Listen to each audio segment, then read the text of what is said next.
ایک ایسا عمل ہے جو گناہوں کو مٹا دیتا ہے، رزق میں اضافہ کرتا ہے، مشکلات کو آسان کرتا ہے اور دل کو سکون دیتا ہے۔ اور حیرت کی بات یہ ہے کہ یہ عمل صرف چند الفاظ پر مشتمل ہے۔ وہ عمل ہے استغفار۔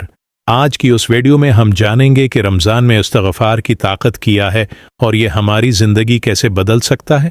استغفار کا مطلب ہے اللہ سے اپنے گناہوں کی معافی مانگنا۔ قرآن مجید میں اللہ فرماتے ہیں، اپنے رب سے معافی مانگو، بے شک وہ بہت بخشنے والا ہے۔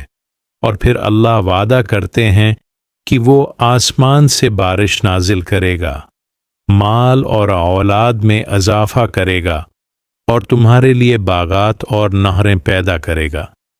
سوچیں، صرف استغفار کرنے سے اللہ انسان کی دنیا اور آخرت دونوں سنوار دیتا ہے۔ بعض لوگ کہتے ہیں کہ ہماری زندگی میں بہت پریشانیاں ہیں، رزق کم ہے، دل بے سکون ہے، لیکن اکثر ہم استغفار کو بھول جاتے ہیں۔ نبی کریم خود بھی دن میں 70 سے زیادہ مرتبہ استغفار کرتے تھے، جبکہ آپ تو گناہوں سے پاک تھے۔ پھر سوچیں ہمیں کتنا زیادہ استغفار کرنا چاہیے۔ استغفار کے بہت سے فائدے ہیں۔ استغفار سے گناہ معاف ہوتے ہیں، دل کو سکون ملتا ہے، رزق میں برکت ہوتی ہے، مشکلات آسان ہوتی ہیں، اللہ کی رحمت نازل ہوتی ہے، اور رمضان میں تو ہر نیکی کا اجر کئی گنا بڑھ جاتا ہے۔ اس لیے رمضان میں استغفار کرنا اور بھی زیادہ طاقتور عمل بن جاتا ہے۔ اگر آپ چاہتے ہیں کہ آپ کی زندگی بدل جائے تو رمضان میں یہ 3 اوقات میں استغفار ضرور کریں۔ پہلا وقت، سحری کا وقت، یہ وہ وقت ہے جب اللہ کی رحمت زمین پر نازل ہوتی ہے۔ دوسرا وقت، نماز کے بعد چند لمحے بیٹھ کر استغفر اللہ پڑھنا بہت بڑی نیکی ہے۔ تیسرا وقت، سونے سے پہلے دن کے اختتام پر اللہ سے معافی مانگیں اور اپنے دل کو صاف کر کے سو جائیں۔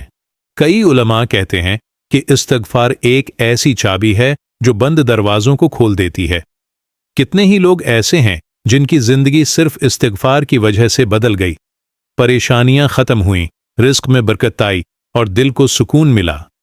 کیونکہ جب بندہ اللہ کی طرف لوٹتا ہے تو اللہ بھی اس کی طرف رحمت کے ساتھ متوجہ ہوتا ہے۔ تو آج سے ایک عہد کریں، ہم روزانہ کم از کم 100 مرتبہ استغفار ضرور کریں گے۔ صرف یہ الفاظ پڑھیں، استغفر اللہ ربی من کل ذنب و اتوب الیہ، شاید یہی عمل ہماری زندگی بدل دے، ہماری تقدیر بدل دے اور ہمیں اللہ کے قریب کر دے۔ اگر آپ چاہتے ہیں کہ آپ کی زندگی میں برکت آئے تو اس ویڈیو کو زیادہ سے زیادہ شیئر کریں اور کمنٹ میں لکھیں استغفر اللہ، تاکہ ہم سب کو یاد رہے کہ اللہ ہمیشہ معاف کرنے والا ہے۔